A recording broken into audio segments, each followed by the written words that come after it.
Será que toda poupança é realmente um péssimo investimento? Depois da vinheta.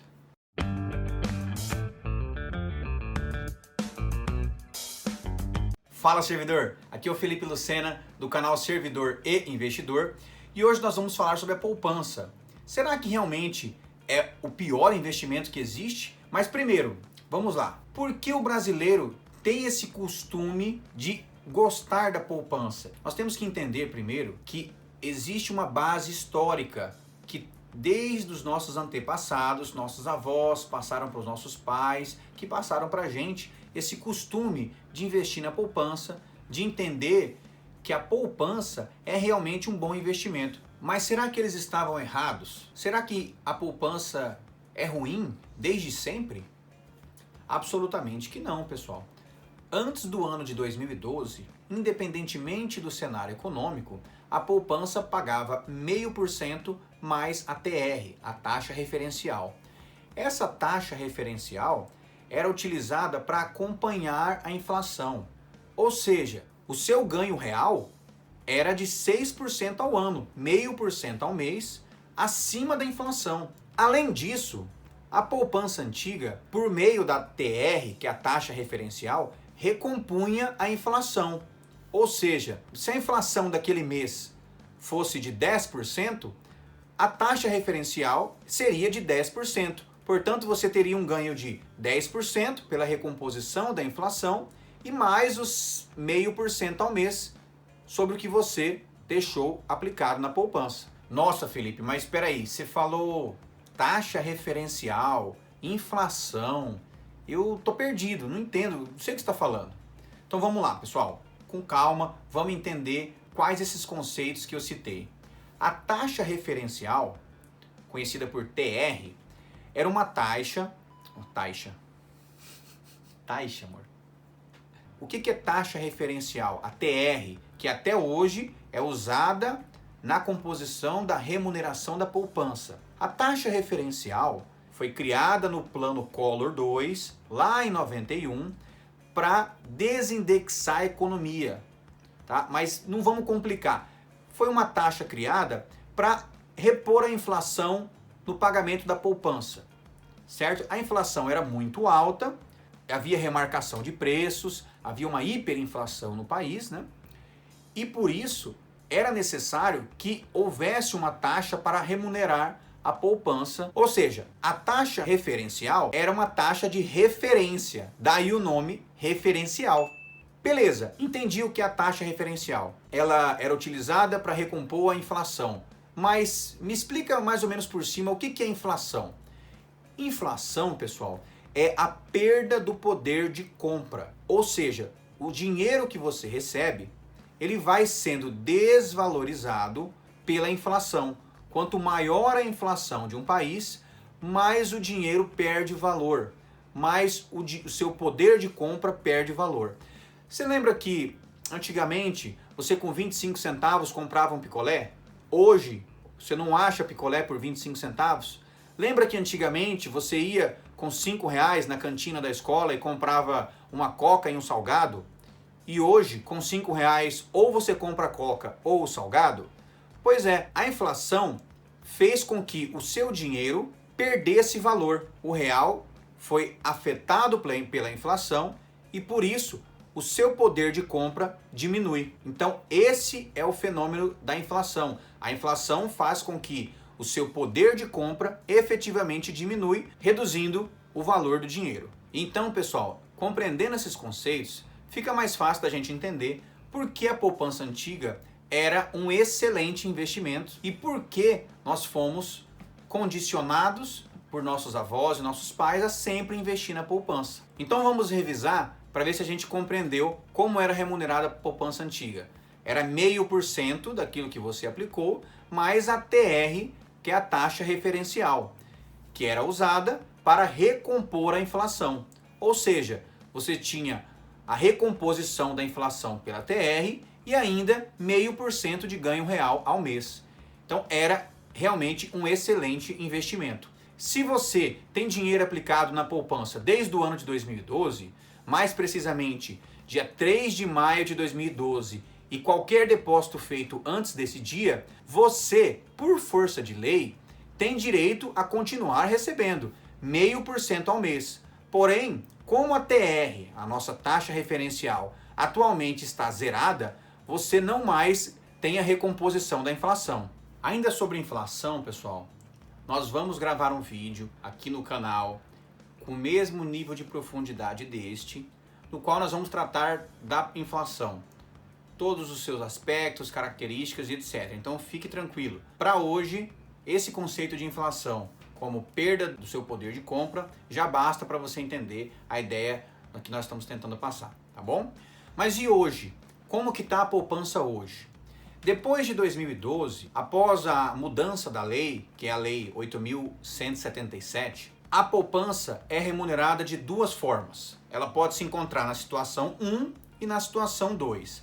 A situação 1 é a mesma que a gente já viu, é a mesma poupança antiga, com a TR atualmente em zero, ou seja, ela não mais recompõe a inflação. Como é que funciona hoje a poupança? Situação 1, mesma coisa da poupança antiga, e situação 2. Como que é a situação 2? A remuneração da poupança hoje é de 70% da taxa Selic mais a TR. A TR, nossa conhecida, como a gente viu, está zerada desde 2017. Então a poupança hoje, ela paga 70% da taxa Selic. E quanto é essa taxa Selic? Hoje, pessoal, nesse mês que eu gravo esse vídeo, outubro de 2020, a taxa Selic é de 2%. Portanto, a poupança hoje paga 70% de 2% ao ano. Então ela paga 1,40% ao ano. Por mês, será cerca de 0,11% aproximadamente. A poupança atual, ela é um péssimo investimento. A poupança antiga não. A poupança antiga é excelente. Agora a poupança atual é um péssimo investimento. Mas quando que eu sei se está na situação 1 ou situação 2? Se a taxa Selic tiver igual ou menor do que 8,5% ao ano, a remuneração da poupança será de 70% da Selic, situação 2. Se a taxa Selic tiver acima de 8,5% ao ano, ela será a poupança antiga, será aquela remuneração de situação 1. Então, em resumo, pessoal, situação 1, poupança antiga sem recomposição da inflação, porque a TR está zerada, e situação 2, 70% da taxa Selic, beleza? Atualmente, estamos em situação 2, porque a taxa Selic está em 2%, ou seja, menor do que 8,5% ao ano. Mas e se eu tirar o dinheiro da poupança antes de completar o aniversário ou o mêsversário? Mesmo assim eu recebo sobre tudo, recebo só sobre o que eu tirei. A regulamentação da poupança diz que você recebe sobre o menor valor que completar o aniversário ou o mêsversário, porque o período é de 30 dias. Então, se eu tenho, por exemplo, R$1.000 aplicados na poupança, coloquei no dia 15 do 10. No dia 13 do 11, eu necessitei de 500 e saquei 500. Quanto eu irei receber de rendimento da poupança? Considerando que a poupança rende 0,11 ao mês, falando então da poupança atual, você vai receber 55 centavos. Sim, 55 centavos. Por quê? Porque você vai receber sobre o menor valor que completou o aniversário. E o menor valor que completou o aniversário foi R$500. Nossa, que complexo. Em suma, pessoal, é assim.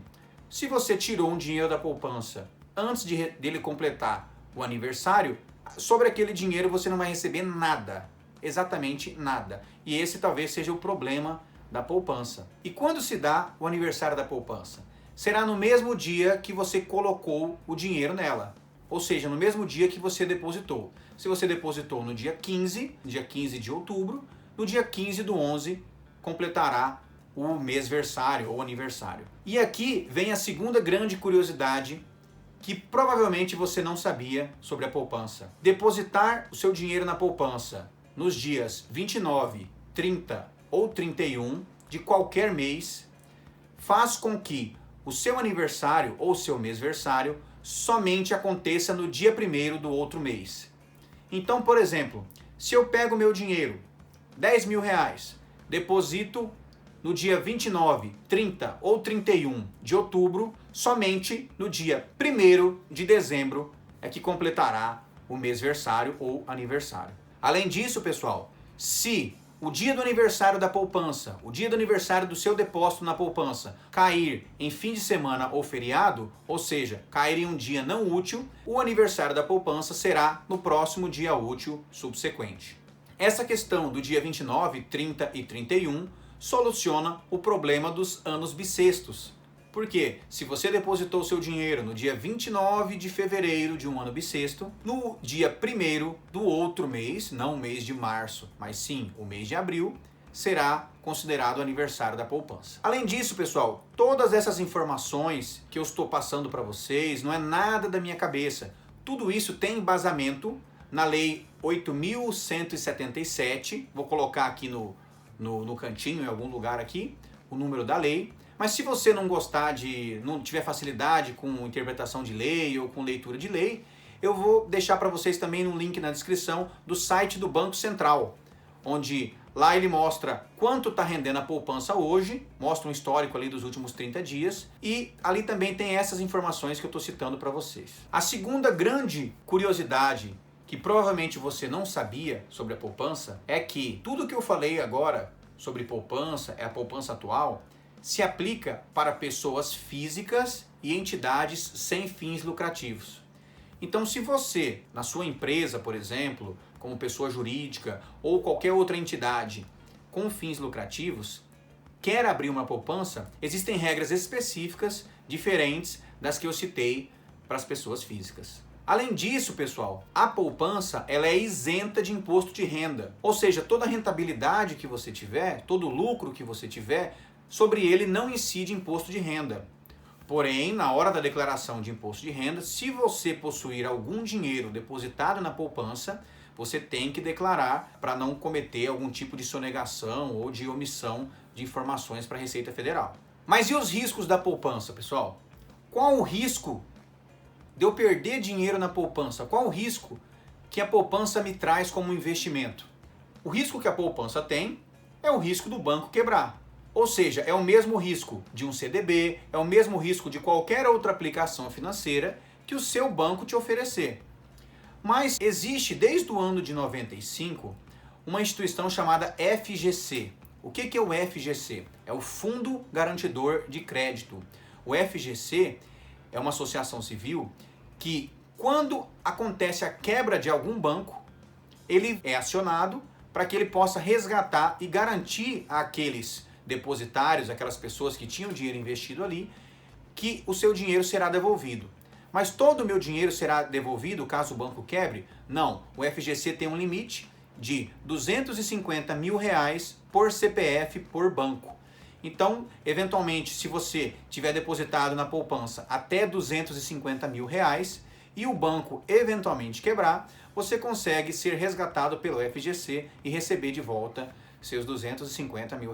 Mas o que eu vejo muito é todo mundo na internet falar, olha, a poupança é ruim, é um péssimo investimento, mas ninguém te diz o que eu devo fazer então? Onde eu coloco meu dinheiro? Nessa parte final do vídeo, eu vou dizer o que eu faria se eu tivesse meu dinheiro na poupança hoje. Qual opção eu tenho e em que eu investiria se meu dinheiro tivesse na poupança hoje. Mas antes disso, se inscreva aqui no canal. Se você está gostando do conteúdo, dê um joinha, dê um curtir. E se você tiver alguma dúvida, alguma coisa que ficou omissa, que você queira perguntar, comenta aqui embaixo para eu saber, pessoal. E se eventualmente você não quiser comentar ou tiver vergonha de perguntar aqui no YouTube, manda um direct para mim lá no @servidor e investidor do Instagram ou do Facebook, que eu terei o maior prazer em te responder. Mas vamos lá, onde eu colocaria meu dinheiro? Eu, particularmente, e eu acho que você, servidor, tem que ser assim, só invisto no que eu conheço.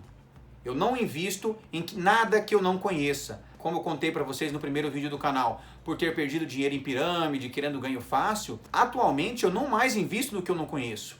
Se é um investimento novo, alguma coisa que eu não conheça, que eu nunca estudei a fundo, eu não vou pôr meu dinheiro tão difícil de conseguir, tão suado, tão trabalhado no investimento que eu não conheço. e eu recomendo que vocês façam o mesmo. Eu vou falar de alguns investimentos que eu faria se meu dinheiro estivesse na poupança, porque eu conheço esses investimentos.